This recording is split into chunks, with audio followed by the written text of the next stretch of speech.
मैं 83 साल की हूँ और मुझे कुछ ऐसा स्वीकार करना है जो आज भी जब मैं इसके बारे में सोचती हूँ तो मेरा चेहरा गर्म हो जाता है। बहुत लंबे समय तक मुझे लगा कि डॉक्टर जिस तरह मेरे साथ व्यवहार करते थे वह बस वैसा ही होता है। मुझे लगा कि मेरा काम विनम्र, शांत, आभारी और जल्दी जल्दी होना है। मुझे लगा कि अगर मैं बहुत सारे सवाल पूछूंगी तो मैं मुश्किल कहलाऊंगी। अगर मैं खुद को समझाने में बहुत समय लूंगी तो मैं उलझाने वाली कहलाऊंगी। अगर मैं विरोध करूंगी तो मैं निर्देशों का पालन न करने वाली कहलाऊंगी। और देखिए, मैं कोई मूर्ख महिला नहीं हूं। मैंने 5 बच्चों को पाला है। मैंने दशकों तक घर चलाया है। मैंने विंसेंट के साथ 46 साल तक एक शादी को संभाले रखा। मैंने बिल चुकाए, समस्याएं ठीक की, फैसले लिए। मैंने ऐसी चीजें झेली हैं जो कुछ लोगों को पस्त कर दें। लेकिन जिस पल मैं 70 की होने के बाद किसी मेडिकल ऑफिस में गई, मैं सिकुड़ने लगी, बिना ये नोटिस किए भी। उस समय मुझे ये नहीं पता था, लेकिन सफ़ेद कोट में एक तरीका होता है जिससे बड़ी उम्र की महिलाएं गायब हो जाती हैं। यहाँ वे 5 बदसूरत सच्चाइयाँ हैं जो मैंने इस बारे में सीखी कि स्वास्थ्य सेवा में हमारे साथ वास्तव में क्या होता है। वह नहीं जो वे वेटिंग रूम में पोस्टरों पर लगाते हैं। वे प्यारे शब्द नहीं, असली बात। और मैं आपको बताने वाली हूँ कि मैं अब क्या करती हूँ, मैं ठीक ठीक क्या कहती हूँ, ताकि मैं फिर कभी किसी अपॉइंटमेंट से यह महसूस करके ना निकलूँ कि मुझे नज़रअंदाज किया गया और मैं शर्मिंदा हूँ। क्योंकि सच कहूँ तो आपका स्वास्थ्य इतना महत्वपूर्ण है कि उसे किसी ऐसे व्यक्ति के हाथ में नहीं दिया जा सकता जो आधा सुन रहा हो। पहली बदसूरत सच्चाई यह है कि कुछ डॉक्टर मेरे मुंह खोलने से पहले ही मुझे महंगी और जटिल के रूप में लेबल कर देते हैं। मैंने इसे उस दिन होते देखा जब मैं अपने प्राइमरी केयर ऑफिस में लक्षणों की लिखी हुई सूची लेकर गई। मैंने उन्हें हफ्तों तक ट्रैक किया था, तारीखें, समय। क्या इसे बदतर बनाता था? क्या इसे बेहतर बनाता था? मुझे संगठित होने पर खुद पर गर्व था। डॉक्टर ने कागज पर नजर डाली, आ भरी, वाकई आ भरी, और कहा, श्रीमती ग्रेस, आज हम एक मुख्य चीज पर ध्यान दें। मेरा पेट बैठ गया क्योंकि मुझे अचानक समझ आ गया कि वह वास्तव में क्या कह रहा था। मैं बहुत ज़्यादा समय ले रही थी। मैं बहुत ज़्यादा काम थी। मैं इतनी बुरी थी कि उस मेहनत के लायक नहीं थी। और जो मैं तब नहीं समझती थी वह ये था कि ये एक सिस्टम की समस्या है, सिर्फ एक डॉक्टर के मूड की नहीं। उन्हें दक्षता के लिए प्रशिक्षित किया जाता है। उनके पास कोटा होता है। बीमा प्रतिपूर्ति उन्हें दबाती है और बुजुर्ग मरीज, मेरे जैसे लोग, को उच्च रखाव वाला माना जाता है। ज़्यादा दवाइयाँ, ज़्यादा इतिहास, ज़्यादा जोखिम, ज़्यादा सवाल, ज़्यादा समय। तो मैंने एक लंबी कहानी के साथ गिड़गिड़ाती बुजुर्ग महिला की तरह आना बंद कर दिया। अब मैं हर अपॉइंटमेंट की शुरुआत एक मापने योग्य लक्ष्य से करती हूँ। मैं कहती हूँ, पिछले 3 महीनों में मेरी ऊर्जा तेजी से गिर गई है। मैं कारण पहचानना चाहती हूँ। या मेरे चक्कर एक खास तारीख को शुरू हुए और मैं मेडिकल कारणों को खारिज करना चाहती हूँ। वह फ्रेमिंग पूरे माहौल को बदल देती है। यह मुझे बोझ नहीं, भागीदार बनाती है। और देखिए, मैं अब एक पृष्ठ का सारांश लेकर आती हूँ। एक पृष्ठ, स्थितियाँ, दवाइयाँ, एलर्जी और हाल में क्या बदला है। मैं उन्हें वह देती हूँ और फिर मैं उनका चेहरा देखती हूँ। यह आश्चर्यजनक है कि जब वे देखते हैं कि मैं तैयार हूँ तो वे कितनी जल्दी अधिक सम्मानजनक हो जाते हैं। दूसरी बदसूरत सच्चाई है विनम्र मेडिकल गैसलाइटिंग। मैं इसे यही कहती हूँ और मैं इस वाक्यांश के लिए माफ़ी नहीं मांगने वाली। यह ऐसा सुनाई देता है, खैर आपकी उम्र में। यह ऐसा सुनाई देता है, यह तो काफ़ी सामान्य है। यह ऐसा सुनाई देता है, हम सब धीमे पड़ते हैं। और यही कहानी भारी हो जाती है। मेरे गिरने के बाद वो वाला जिसने मुझे बाथरूम की फर्श पर 11 घंटे तक छोड़ दिया, मुझे हफ्तों तक अजीब थकान रही। सिर्फ थकान नहीं, कुछ गड़बड़। मैंने एक डॉक्टर को बताया और उसने कहा, आप एक ट्रॉमा से गुजरी हैं। आप 81 की हैं। दर्रन आप थकी हैं। रुकिए, ये और भी बुरा हो जाता है क्योंकि मैंने लगभग उस पर भरोसा कर लिया। यही खतरा है। जब कोई अधिकार वाला व्यक्ति आपको बताता है कि आपके लक्षण सिर्फ उम्र बढ़ना है, तो आप अपने ही निर्णय पर शक करने लगते हैं। आप सोचने लगते हैं कि आप नाटकीय हैं। आप अपने शरीर जो बता रहा है उस पर फिर से अनुमान लगाने लगते हैं। और वो देरी, वे देरी के महीने आपको महंगे पड़ सकते हैं। तो अब मैं यह करती हूँ, जब कोई डॉक्टर कहता है यह आपकी उम्र के लिए सामान्य है, तो मैं भावनात्मक रूप से बहस नहीं करती। मैं ऐसे सवाल पूछती हूँ जो उन्हें विशिष्ट होने के लिए मजबूर करते हैं। मैं कहती हूँ, मेरी उम्र के कितने प्रतिशत लोगों में ठीक यही लक्षण इस स्तर पर होता है। मैं कहती हूँ, कौन से अध्ययन समर्थन करते हैं कि यह अचानक बदलाव सामान्य है। और मैं उन्हें देखती हूँ, क्योंकि अधिकांश समय वे जवाब नहीं दे पाते, क्योंकि वे प्रमाण इस्तेमाल नहीं कर रहे थे। वे एक शॉर्टकट इस्तेमाल कर रहे थे। फिर मैं पूछती हूँ, अगर मैं 40 की होती और इन्हीं लक्षणों के साथ आती, तो आप कौन से टेस्ट ऑर्डर करते?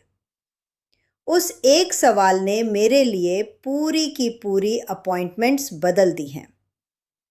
तीसरी बदसूरत सच्चाई यह है कि कई मेडिकल प्रोफेशनल चुपचाप मान लेते हैं कि मैं मानसिक रूप से गिर रही हूँ और मैं एक जटिल योजना का पालन नहीं करूँगी। मुझे महसूस हो जाता है जब यह होता है। वे धीमे बोलते हैं। वे भाषा को ज़रूरत से ज़्यादा सरल बना देते हैं। वे विकल्प छोड़ देते हैं। वे मुझे आसान उपचार योजना दे देते हैं, इससे पहले कि मुझे चुनने का मौका भी मिले। मुझे याद है, मेडोब्रुक के बाद एक विशेषज्ञ के ऑफिस में बैठी थी। हाँ, उन 30 दिनों के बाद जब मेरे बच्चों ने सोचा कि मुझे मैनेज करने की ज़रूरत है। और डॉक्टर मेरी तरफ देखने से ज़्यादा मेरी बेटी लिंडा की तरफ देख रहा था। उसने चीज़ें उसे समझाईं, मुझे नहीं, जैसे मेरी मौजूदगी सिर्फ औपचारिक हो। मुझे आगे बढ़ने से पहले आपको कुछ समझना चाहिए। यह कोई छोटा अपमान नहीं है। ये एक खतरनाक व्यवस्था है। क्योंकि जब एक डॉक्टर मान लेता है कि मैं समझ नहीं सकती, तो वे मुझे पूरा मेनू नहीं देते। वे अधिक प्रभावी थेरेपी का सुझाव नहीं देते अगर वह जटिल हो। वे असली जोखिम नहीं समझाते। वे मुझे मेरे अपने शरीर में निर्णय लेने वाला नहीं मानते। तो अब मैं कुछ करती हूँ जो अटपटा लगता है, लेकिन काम करता है। मैं खुद को स्थापित करके शुरू करती हूँ। मैं कहती हूँ, मैंने दशकों तक घर चलाया है और जटिल जिम्मेदारियां संभाली हैं। कृपया मुझे विस्तृत जानकारी दीजिए ताकि मैं सूचित विकल्प बना सकूं। और देखिए, मैं वास्तविक व्याख्याएं मांगती हूं। मैं कहती हूं, मैकेनिज्म समझाइए। यह दवा और वह क्यों नहीं? विकल्प क्या हैं? मैं नोट्स लेती हूं। मैं तैयार सवाल लेकर आती हूं। मैं अपने फ़ोन पर अपनी दवाइयों की सूची खोलती हूँ। इस विवरण पर ध्यान दीजिए क्योंकि यह बाद में महत्वपूर्ण होगा। जब वे मुझे नोट्स लेते देखते हैं, उनका पूरा व्यवहार बदल जाता है। जवाबदेही कमरे में आ जाती है। वे अच्छे तरीके से धीमे हो जाते हैं। वे अधिक सावधान हो जाते हैं। चौथी बदसूरत सच्चाई वह है जो मुझे सबसे ज़्यादा डराती है। कभी कभी दवाइयाँ बुजुर्ग लोगों को मैनेज करने के लिए इस्तेमाल होती हैं, उन्हें इलाज करने के लिए नहीं। हमेशा नहीं, हर डॉक्टर नहीं, लेकिन इतनी बार कि मैं चाहती हूँ कि आप सतर्क रहें। मैंने इसे मेडोब्रुक में देखा। मैंने इसे गलियारों में फुसफुसाया हुआ सुना। वह चिंतित है, वह उत्तेजित है, वह मुश्किल है, और अचानक एक गोली होती है, एक सेडेटिव, एक मूड स्टेबलाइजर, कुछ ऐसा जो एक इंसान को संभालना आसान बना दे। बात यह है, जिस सुविधा को आपने चुना नहीं, उसमें डर जाना कोई मानसिक विकार नहीं है। दृढ़ होना कोई बीमारी नहीं है। सवाल पूछना उत्तेजना नहीं है। मैंने महिलाओं को उन दवाइयों पर उनींदा और भ्रमित होते देखा जिन्हें वे पूरी तरह समझती भी नहीं थी। मैंने संतुलन को बिगड़ते देखा। मैंने गिरना होते देखा। और फिर यह बीमार हिस्सा है। दवा से पैदा हुई भ्रम की स्थिति को डिमेंशिया का लेबल दे दिया गया। और उस समय मुझे यह नहीं पता था, लेकिन यह एक ऐसा जाल बन सकता है जिससे आप बाहर नहीं निकल सकते जब तक कोई आपके लिए लड़ नहीं रहा हो। तो अब जब भी कोई डॉक्टर कोई मानसिक दवा, कोई स्लीप एड, कोई भी चीज़ सुझाता है जो मूड या सतर्कता को प्रभावित करती है, मैं 3 सवाल पूछती हूँ हर बार। मैं कहती हूँ, ये किस विशिष्ट स्थिति का इलाज करती है? मैं कहती हूँ, हम किस मापने योग्य सुधार की तलाश कर रहे हैं? और मैं कहती हूँ, अगर ये मदद नहीं करती तो इसे फिर से आकलन करने और बंद करने की समय सीमा क्या है? अगर वे स्पष्ट रूप से जवाब नहीं दे सकते तो मैं इसे नहीं लेती या मैं दूसरी राय मांगती हूँ। एक डरावने अनुभव के बाद जहां मैंने नई दवा पर धुंधलापन महसूस किया, इतना धुंधलापन कि मैं अपनी ही सोच पर भरोसा नहीं कर सकी, मैंने कुछ भी नया शुरू करने से पहले अपना बेसलाइन लिखना शुरू किया। मेरा संतुलन, मेरी स्पष्टता, मेरी नींद, मेरा मूड, बस नोट्स, ताकि मैं देख सकूं कि कुछ बदलता है या नहीं। उस अवधि के बाद, मेडोब्रुक के बाद, अपमान के बाद, ये महसूस करने के बाद कि कितनी आसानी से मुझे अनुपालन में दवा देकर लाया जा सकता था, मैंने अपने लिए वे नियम लिखने शुरू किए। प्रकाशित करने के लिए नहीं, बस जीवित रहने के लिए। क्लेयर ने बाद में वे नोट्स पाए और जोर दिया कि दूसरी महिलाओं को उनकी ज़रूरत है। वही वजह है कि स्वतंत्रता के लिए संपूर्ण मार्गदर्शिका का अस्तित्व ही है। उसने उसे ऑनलाइन डाला, मैंने नहीं। मुझे आज भी ये जोर से कहना अजीब लगता है, सच में। लेकिन मैं आपको ये बता रही हूँ क्योंकि ये आखिरी बदसूरत सच्चाई से जुड़ता है। पांचवी बदसूरत सच्चाई ये है कि बंद दरवाज़ों के पीछे कुछ लोग मेरे जीवन की कीमत की गणना करते हैं। ये कहना कठिन है, लेकिन मुझे लगता है कि ये सच है। मैंने इसे विकल्पों के पेश किए जाने के तरीके में महसूस किया है। जिस तरह आराम जल्दी सुझाया जाता है, जिस तरह आक्रामक उपचार को शायद आपकी उम्र में इसके लायक नहीं के रूप में पेश किया जाता है। और देखिए, कभी कभी कंफर्ट केयर सही विकल्प होती है। मैं भोली नहीं हूँ। मैंने एक पति को दफनाया है। मैंने दोस्तों को मरते देखा है। मैं वास्तविकता का सम्मान करती हूँ, लेकिन मैं ये चुपचाप मान लेना स्वीकार नहीं करती कि मेरे बचे हुए साल कम मायने रखते हैं। जब कोई डॉक्टर सीमित विकल्प की सिफारिश करता है, मैं पूछती हूँ, क्या यह सिफारिश मेरी स्वास्थ्य प्रोफाइल पर आधारित है या मेरी उम्र पर? मैं कहती हूँ, अगर मैं 45 की होती तो क्या आप कुछ अलग पेश करते? और मैं उनसे इसे जोर से कहलवाती हूँ, क्योंकि जब उन्हें इसे बोलना पड़ता है तो वे अक्सर खुद को सुन लेते हैं। अब मैं आपको बताने जा रही हूँ कि मैं चाहती हूँ कि आप अपनी अगली अपॉइंटमेंट पर क्या करें। मैं चाहती हूँ कि आप अंदर ऐसे चलें जैसे आप वहाँ के हकदार हैं, क्योंकि आप हैं। मैं चाहती हूँ कि आप एक पृष्ठ का सारांश लाएं। मैं चाहती हूँ कि आप अपनी टाइमलाइन लिखें। मैं चाहती हूँ कि आप कमरे में नोट्स लें।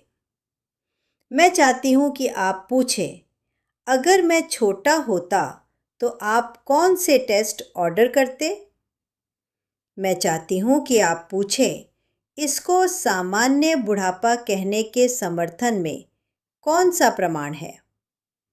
और अगर आप कर सकें तो मैं चाहती हूँ कि आप एक एडवोकेट साथ लाएं, कोई जो बातचीत का गवाह बने और आपका साथ दे।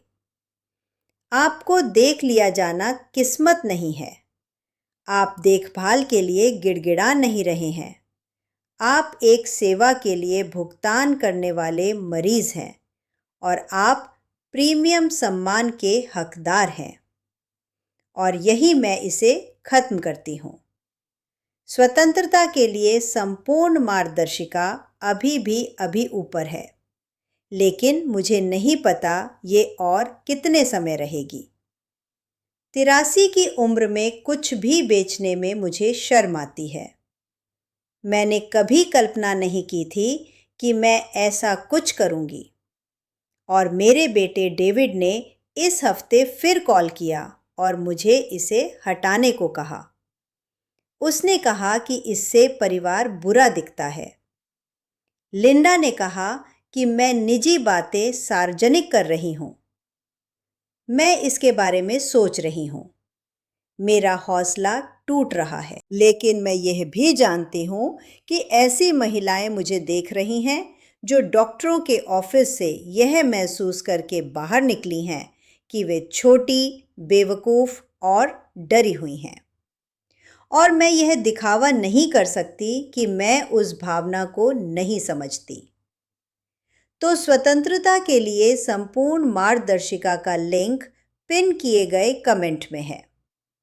मैं इसे जल्द ही हटा सकती हूँ, क्योंकि मेरा हौसला टूट रहा है और क्योंकि मेरा बेटा मुझ पर दबाव डालता रहता है। तो अगर आज मैंने जो कुछ कहा वह आप तक पहुँचा, तो अभी क्लिक कीजिए। इंतज़ार मत कीजिए। अगर कभी किसी डॉक्टर ने आपको खारिज किया है तो एक लाइक छोड़िए।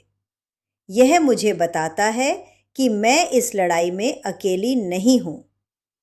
आप जो भी कमेंट छोड़ते हैं, हर एक मैं पढ़ती हूँ। तो मुझे बताइए आपके साथ क्या हुआ। मुझे बताइए आप अपनी अगली अपॉइंटमेंट पर क्या कहने वाले हैं। सब्सक्राइब कीजिए अगर आप बात करते रहना चाहते हैं। हर हफ्ते मैं इस मेज़ पर बैठती हूँ और आपको सच बताती हूँ, शांतिपूर्वक, क्योंकि किसी को तो करना है और मैं अभी खत्म नहीं हुई हूँ।